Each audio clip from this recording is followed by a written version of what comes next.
Hey guys, welcome back to another video. Today we're looking at a couple of Stihl chainsaws. Got an MS250 and a MS341 here. These are basically a end of season check over. We're gonna tune them up, make sure everything's good on them, make sure the carbs are cleaned out, check the bar and chains, make sure that no damage. Well, this one's worn. It's pretty burnt. This one doesn't look too bad.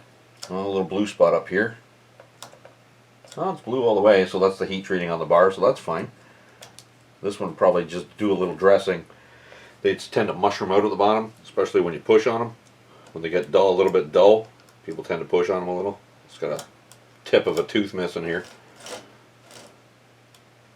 That chain's pretty dull. This chain's pretty sharp still. We'll check it for overall damage. We'll check them both over and follow along. Might be interesting. We're probably going to get both of these done in this one video, so everything will be all fixed up for the customer.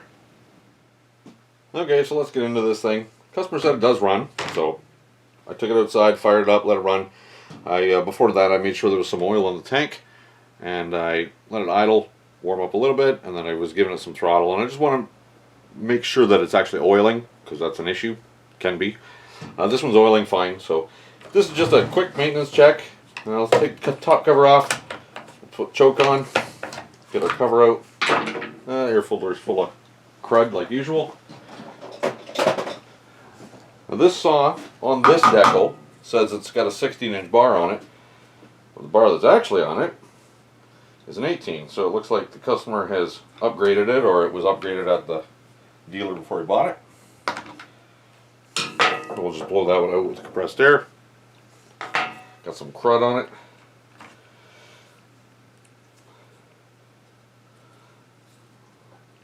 I've seen a few different styles, but I believe that's going to be our winter or summer flap. It is. Look at that. Currently it's set to summer. Flip that over. It goes to winter. Let's heated air from the cylinder go into the intake. When you flip it over to the summer, it blocks off that port, so it gets cooler. It works really good. Very few people actually know it's there. Some of them use a door like that. Some have a little lever that opens and closes. I believe my Husqvarna's got a little gate that flips back and forth on the back of the air filter, or air cleaner assembly. But yeah, most people don't know what's there.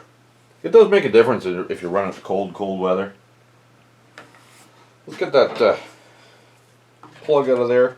We'll have a quick look at it. The saw is not that old, actually. We'll have a peek. See what's going on in there.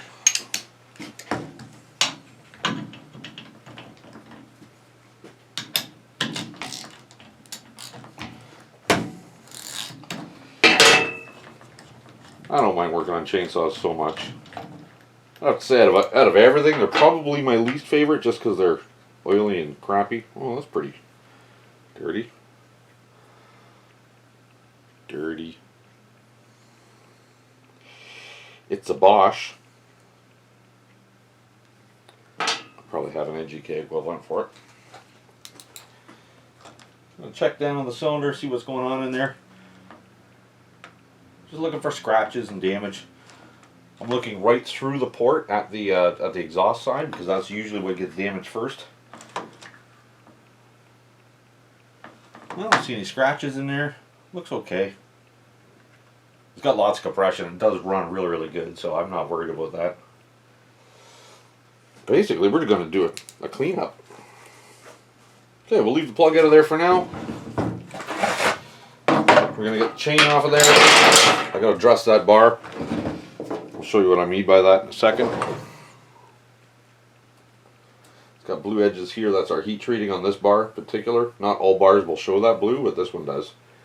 Other Stihl bars do as well. Alright. Get that puppy off of there. Should just be a 3/4, no? Yeah, that'll work.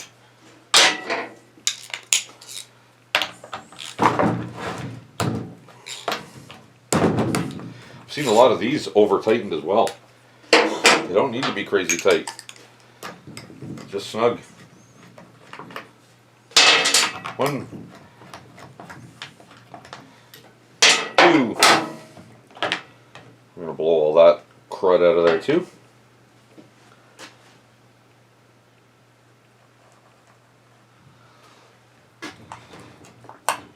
We're gonna wiggle, pull it off the adjustment pin. Here we are. Chain is off.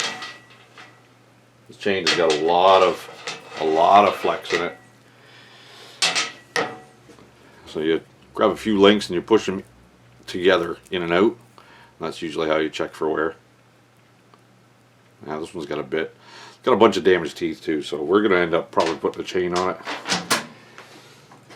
The bar, I'm going to give that a wipe down. Be careful when you're handling these bars because you get a knife edge on them down here where the chain rolls, and they're extremely sharp splinters come off of these things. Give them a bit of a wipe. Check our sprocket nose. Make sure it moves nice and free. Yeah, nothing sticky in there. We're going to re-grease it anyways. So when I say dressing the bar, actually you don't see a lot of this on videos. As this wears, from this angle, it'll start to mushroom out like this, and you get an edge. You can actually hear it. Get an edge there. Clean that off, use a bar dressing tool. But before you do that, you dress the tops. A bar dressing tool is basically it's a nylon holder with a file on it, and it holds the file at 90 degrees. So you run the guide part here, and you run the file down the top, and it makes sure that these bars are nice and flat. It cuts 90 degrees to the bar. Otherwise you start cutting down on curves. So this side's not too bad. This side's got quite a burr on it, a little bit uneven. Yeah, we'll throw that in the vise there and dress it. Have a look-see in here, see what's going on. I don't see any junk in there. You make sure your oiling passages are clear.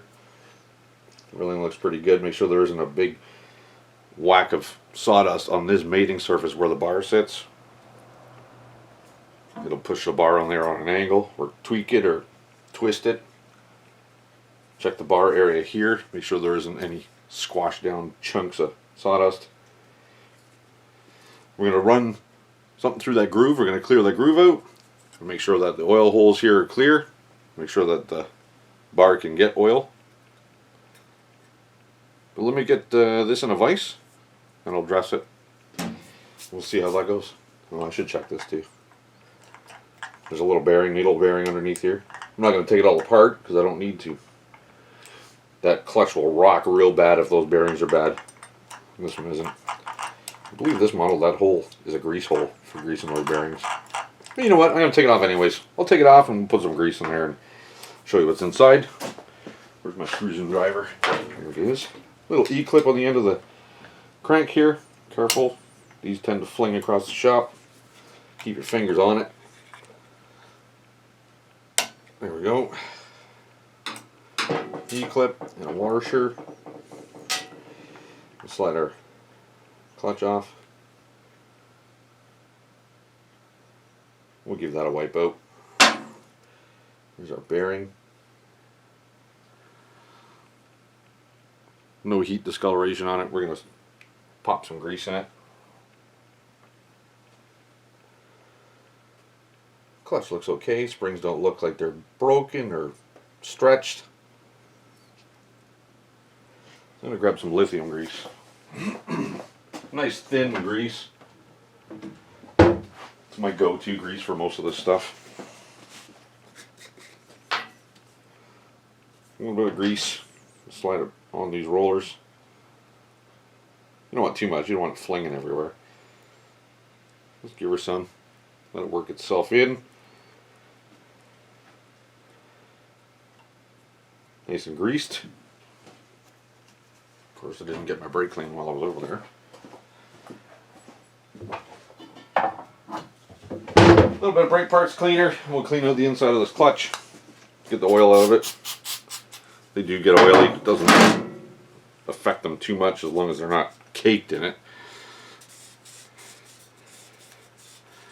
Give it a little wipe, make sure it's got no goopies in it.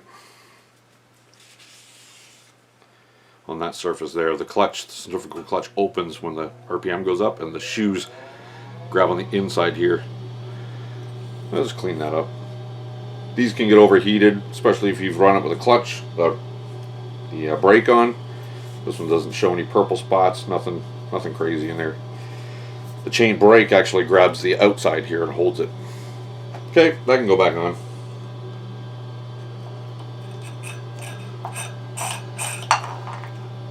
There we are. Put a washer back on. E-clip.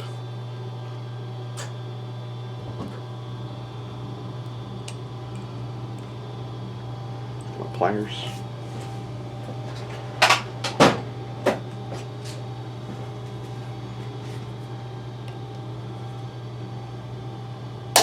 There we go. Nice and retained. That'll be alright.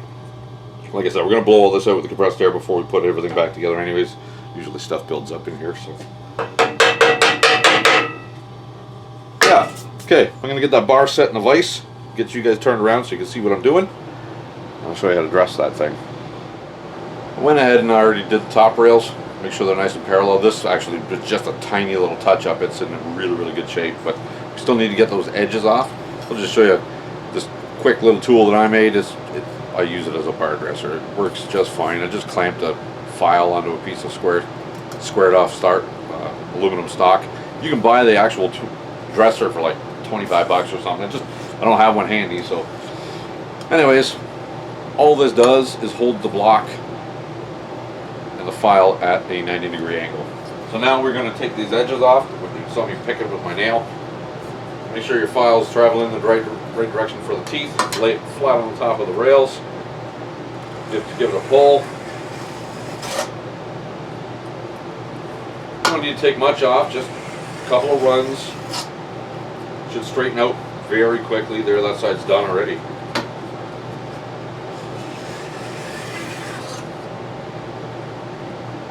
A little bit up here.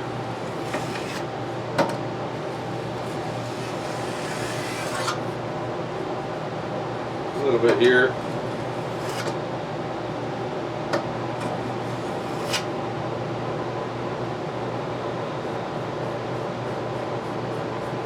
That's set. A little bit right there.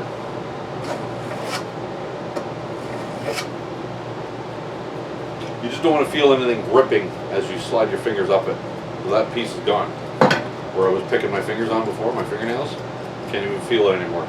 So that's that. I'm going to clean out that groove with just a piece of wire. I'll clean that groove out, going from the sprocket to the back, that way you don't pack it into the sprocket. I'll blow the sprocket out with compressed air.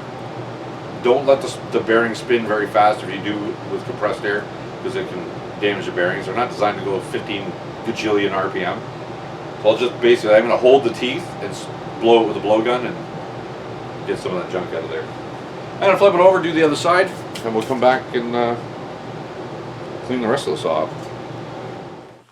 Okay, where we're at with this machine is air filters blown out and clean, spark plugs replaced. That Bosch R10, no, it's not an R10. What the heck is it? WSR6F. It's down on the metal part. You probably can't see it, but anyways, believe me, that's what it says. That interchanges to a BP MR7A. NGK, which is my favorite flavor of spark plug for two-strokes. And I fired it up, runs great, runs perfect. I blew it all out with compressed air, blew the air filter out, blew all the gazintas out. I just put the bar back on there just to keep it off the bench, out of the way. I have to order a chain for it, out of stock. So let's get our cover back on, that way we can set this saw to the side and move on to the next one. So on the Stihls, typically moving the cover, you want to have your choke on. This slides down in there and tucks in nice and neat. There you go, that's it. That's it for this saw until we get a chain, but I'm not going to film putting a chain on. We'll leave that the way that one is and move her off to the side. We'll bring that 341 over here. Ooh, brute. It's a brute. Got a couple of issues going on with this saw. This is a bigger saw. It does have a decompression on it, so it makes it a lot easier to start. I've already gone and had a look, and our chain, the chain is not terrible on the cutting teeth, but it's mushroomed and worn on the bottom of the straps. Where's the chain here? I'll show you. So these underneath here are your drive links. That's what the clutch uses to move the chain. These side plates here, those are your straps, chain straps and rivets. So those are the parts. Those are your cutting teeth, obviously. Those are the rakes. Typically when I sharpen a chainsaw my own stuff, I don't do sharpening for customers. I don't have an electric sharpener. I just do everything by hand. I use a sharpener that clamps to the bar and it's got the angle set on it. It's a good manual sharpener, but I can't justify the time it takes to do that and charge customer for it. It would cost the same as a new chain. So I sharpen my own stuff, but customers typically get new chains. Anyways, when you pull these back, as you start to file them, they start to drop a little bit, and the rakes are now too high. So you take there's another tool that you use, and it sits over top of here, and you use a flat file, and you just drop these rakes just a little bit, and the chips fly a lot better. Anyways, let's get away from the chain technology. And what we're into on this saw is, I'm not sure, maybe you can see it. I'm not sure if the light is bleaching it out, but you see this brown area here? It's brown. This is mushroomed out quite badly, actually. Similar to what we saw on the other bar, but this one is much worse. So two things happen to cause this. You can run out of oil, and everything gets very hot, but you would typically see heat evidence around the entire bar. But this tells me in this area right here, the chain that has been on this saw was dull, and the customer pushed hard on the bar, and that is not the way they're supposed to work. Chainsaws, they go under their own power. They're under their own pressure. You don't need to push on a chainsaw. If you find yourself pushing on a chainsaw, sharpen the chain, replace the chain, do whatever you need to do. If you're going to be out in the bush cutting, bring a few chains with you, a few sharp ones. That way you can replace a dull chain and you don't push and damage the bar. Other thing I might want to mention here too is, notice how the Stihl label is nice. It's right side up. Whenever you sharpen or change your chain, flip the bar over. Doesn't matter that the writing's upside down. They work the same, unless you got the old style banana bar where they would kind of taper up. Usually the Poulins. Yeah, the Poulins, I saw a lot of those on. But any of these symmetrical bars like this, you want to flip that bar over. Every time you change or sharpen your chain, flip the bar over. That way it'll wear evenly top and bottom. Anyways, I did not fire this saw up. Actually, I have. Because remember using decompression. It does run okay. We're going to do the same as we did to the other one. Check it over for the condition of the tune-up. So let's get this out of here.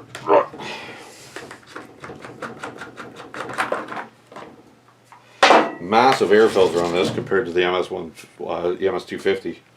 Air filter is huge. Dirty, but huge. We'll give that a shot with a blowgun too. Let's get that spark plug out of there. You know what? Yeah, you know what? I'm gonna take the cover off. Hang on, gotta grab some tools. Alright, I got my screws and driver. A little rubber strap here on the spark plug boot. Give it a wiggle and a pull. Get the wire off of there. Let's get down in there and pop that plug out of there.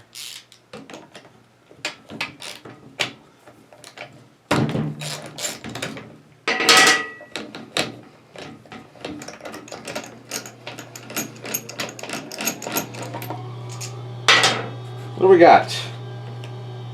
Dirty NGK BP MR7A. Huh.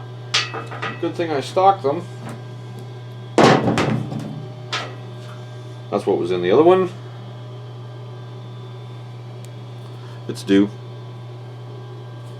It can be cleaned. It can be re-gapped. I'll just put a new one in it. The price of them is cheap insurance. I'm going to look across the top of the piston through the spark plug hole. I'm going to check the exhaust side to see if there's any scratching in the cylinder. I'm going to turn the piston over, turn the engine over so I can see the piston. There's the piston's dropped out of the way. Well, that bore is spotless. It's beautiful. It's nice. No scratchy. Still got crosshatch in it. So that's golden. I'm not going to go any further on this saw into the engine. We are going to change the spark plug though.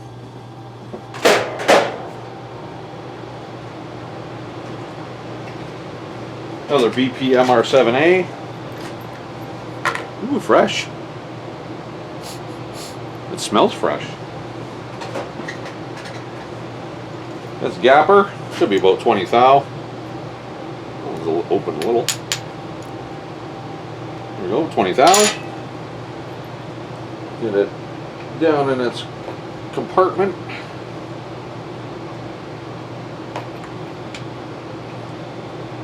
Yeah, it's unfortunate this bar is worn as well. It's an 18-inch bar. Oh, the sticker on this saw also says it's a 16. It's got an 18 on it, so it's been upgraded. There we are. Not too tight, just tight enough. There's that little strap I was showing you, or telling you about. Go, that's on and good. I'm not feeling like I have to do a tune-up on these because, or a curb clean, because they were literally running saws. He said when the customer brought it, he said they were running okay. He just wanted me to go over it and check it out. So this is the style of winter and summer plug on this saw. It's got a sun up there for summer. Flip it over for winter, and you just shove it right back in. Little spot right here. So that's the summer position. It's going to block heat from going to the carburetor. This is the winter position. It's going to allow heat from the engine to go to the carburetor. So we'll leave it in summer. If you have to hazard a guess, I would guess summer. That way you don't get everything too hot. But it's just going to go back in the summer position. That's where it was. When I drop it off to him, or when he comes to pick it up, I'm going to let him know that, remind him that there is a different position. Like I said earlier, not everybody remembers that. So, okay, plugs in. Let's get this a blow with the air gun, off camera. And once the air filter's back on, then I can blow around here so I don't get anything down the carburetor. Stand by. Okay, I tried being polite. I tried using the ratchet on this and they were way too tight. Well, that's not the right size. Wow, they are tight.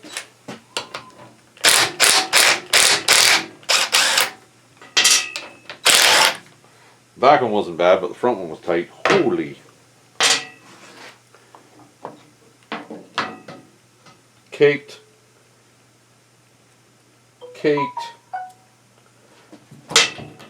Bar and chain, she no good.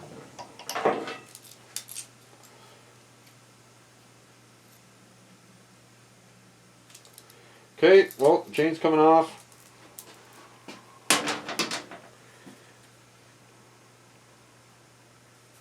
Yeah, it's worn at an angle. So this has got an angle to it. Quite a bit, actually. Let me show you this. So this is the bottom of the bar.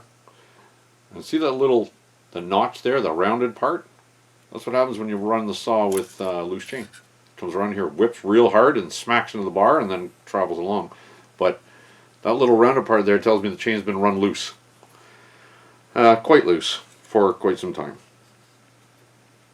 So because of the overheating, this is going to get a new bar. This is an 18-inch bar. Saw it was born with a 16, but we'll replace it with an 18 because that's what the customer had. This is a hub style clutch.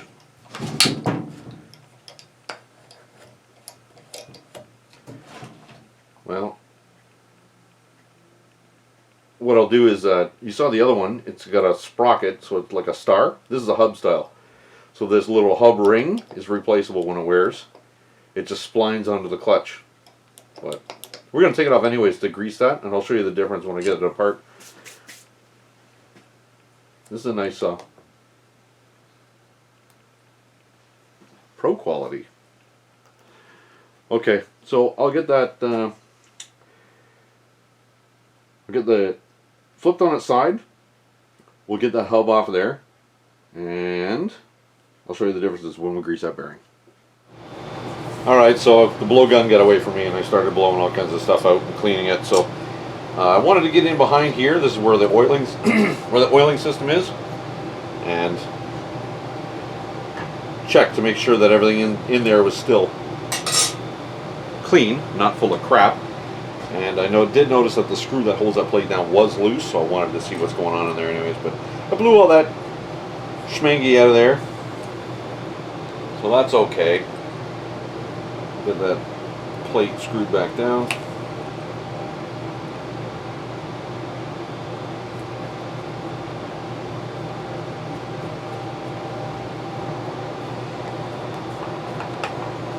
Screw was a couple of turns out, but we're going to put her nice and flush like it should be. There we go.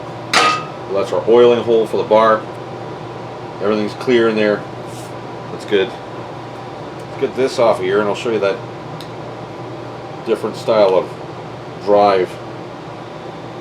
Like I said earlier, keep your fingers on those clips so they don't go shooting across the shop, never to be seen again. There's our washer. And on this one you can pull the drive hub off. So the drives of the chain go in here, and that just splines under the clutch. This one's still in good shape, it's not worn out. I've seen them quite worn.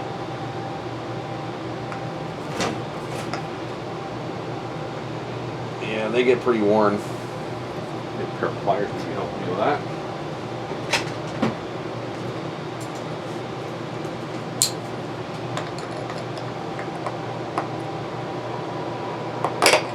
Come on. Don't want to damage anything.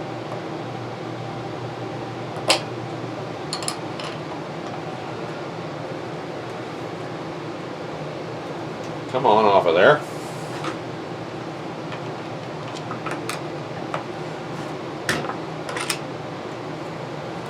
There we go. That was tight. Bunch of crud built up in there. There's a ridge. That ridge right there was preventing it from sliding off. We're going to clean that out with brake clean, get the oil and sludge out of it. Scrape it with a screwdriver first. Well, that's that. We'll get that cleared out in a sec. Got a needle bearing out of there. No purple. Doesn't show signs of heat. Looks okay. We'll get a little bit of grease in there. And then rollers. Can't hurt.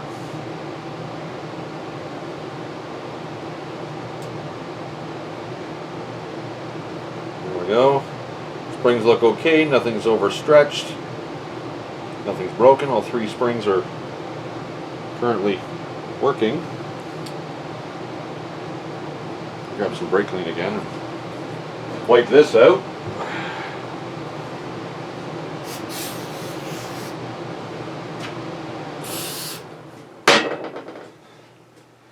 Just clean her out. Make sure nothing's in there that isn't supposed to be in there. Check it for heat. See if it's been burnt.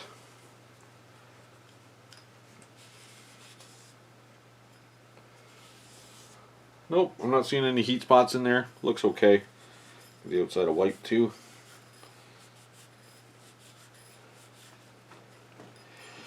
Should go on easier than it came off. Should. should. Jesus, tighten the housing.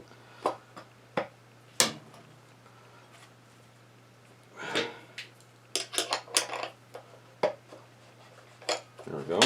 Well, that's better. Wouldn't do that before. Okay, that's that. Oh, get our hub on there. Give that a wipe. Little ring. So you typically you would, on a star style sprocket clutch, you would typically have to match the chain to the sprocket because of the drive lengths and the pitch. But this here, you can interchange this ring. Well, this is a 7-hole, says right there. 3/8 7. So it's a 3/8 pitch, 7 holes, 7 drives. You could change this out for a 325 pitch, or you can go different drives, different number of drives to different. It changes the speed of the chain. But this one's in good shape. This is what he's used to. This is what he likes. That's what he gets. That's what's working for him.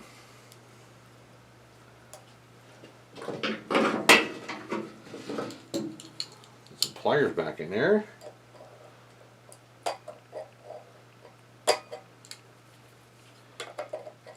Pop that back on. There we go.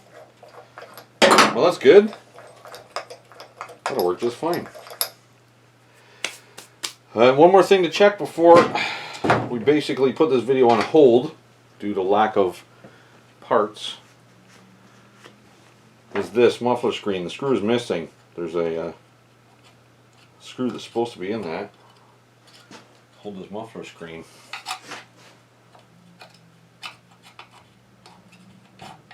Check to make sure it's not plugged up. Check to make sure that everything is working the way it's supposed to. Okay. Well, you know what? It's spotless. I'm not even going to worry about getting it all the way out. It's spotless. It's a very fine mesh screen, and it's spotless. Sometimes if you run too much oil in your mix, or if you don't run the saw hard enough, that gets really clumped up. I'm going to try and find a screw to fit in there. I don't think it's been an issue because it hasn't slid out yet, but I'll see if I find one. So we're going to pause this here until I get some parts in, and we will pick up where we left off. Okay, let's finish up with these saws here. I don't have a chain yet for the MS250. It's coming, but I do have the new bar and chain for the 341. So we're going to fire those on there. And we'll probably end the video here on this saw here. The other one's just a chain, but I'm going to show you how to install it and adjust it on this saw. So we got a fancy new professional bar. It's an Ultra, laser Ultra. Okay, there's our bar. I'm going to need a screwdriver. Might as well get one. You guys may notice a difference in this segment of video. Got a new wide angle lens for the camera, and I have a lapel mic. So my audio should be consistent. Doesn't matter where I'm in the shop. So let's get this on there. I like it. I like that bar. She's fancy. Nothing but the best. There we go. Get these fired back on here. We're just going to get them snug down, but not tight, because we need to be able to adjust the bar, so adjust the chain. You want to be able to have the bar still move around. So, what do we got? Got a little bit of slack down here in the chain, quite a bit.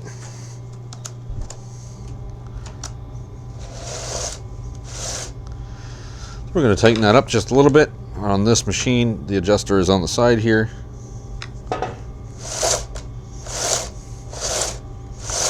Still moves nice and free. Pull it up about 3/8 of an inch or so.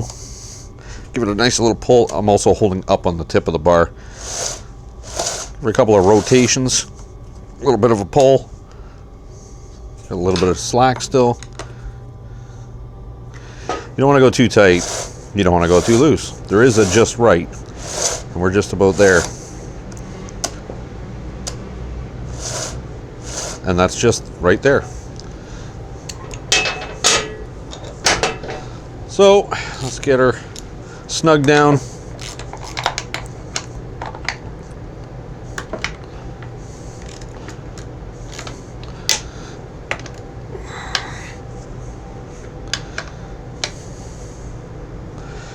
Just snug. Perfect. That's perfect right there. So I'm just going to hold the bar up while I get these a little tighter. Not gorilla tight, just a little tighter. And there we go. This one's done. Fancy, I like that. It's shiny. Ooh, doggy. Put our chain guard back on there. This one's ready to be picked up. This one, we gotta put a chain on it. I didn't order a loop for this. I ordered a reel. This is basically a 25-foot chain. It's 25 foot long. And you pull off the reel, whatever you need for drive lengths. We have the pitch and the gauge correct, so it's a 3/8 pitch. Which one is this? 325 pitch. 325 pitch, 050. And we're going to pull off the amount of drives that we need. On this, I believe it's 66. 68. 68 drives, so we'll pull 68 drives off of that, and we're going to put a chain together. But that is for another video, because I'll have a special guest in the shop. He'll bring his tools to break and make a chain. So I'm going to do a separate video on that. So I think that'd be pretty cool, pretty interesting. Not everybody gets to do that or see it. So anyways, thanks for joining me, guys, on this video. Not much learning, basically just going through a couple of chainsaws, make sure that they're good for the next season coming up. Tune them up, clean them out, make them run good. New chains and bars as required. So yeah, on to the next video. Till the next one, thanks again, and take care.